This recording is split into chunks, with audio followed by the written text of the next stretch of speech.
Good evening. My name is Alan Goldsmith. I'm the founder of the Jewish Renaissance Family of Organizations. Our credo in all our organizations is a life is worth living if it's lived to help others. I learned this lesson at the age of 6 when my grandfather gave me a nickel for candy. On our way, we passed a man sitting in a wheelchair who had no legs and was selling pencils. My grandfather turned to me and asked, "What are you going to do with your nickel?" So, as any child desiring to honor his grandfather, I chose to donate my nickel, and within moments I felt a drop on my face and looked up and saw my grandfather crying and asked him why he was crying.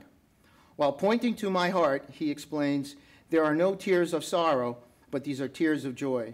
You have lit one candle, and one candle can light thousands more. Today, we've lit many candles that act as beacons in darkness, developing the Jewish Renaissance Medical Center, the first federally qualified healthcare center in the nation, treating over 90,000 patients a year. These are uninsured and underserved. We started a Boys and Girls Club inspiring young people to light other candles by providing a safe haven for over 500 children yearly. Through our Jewish Renaissance Foundation, our social service agency, we guided 5,000 low-income families a year to self-sufficiency. And today, a school in Haiti shines brightly in the midst of confusion and devastation.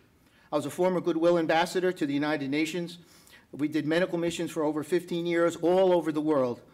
And what we see, we are so proud for what we have here today and what all you people are truly doing.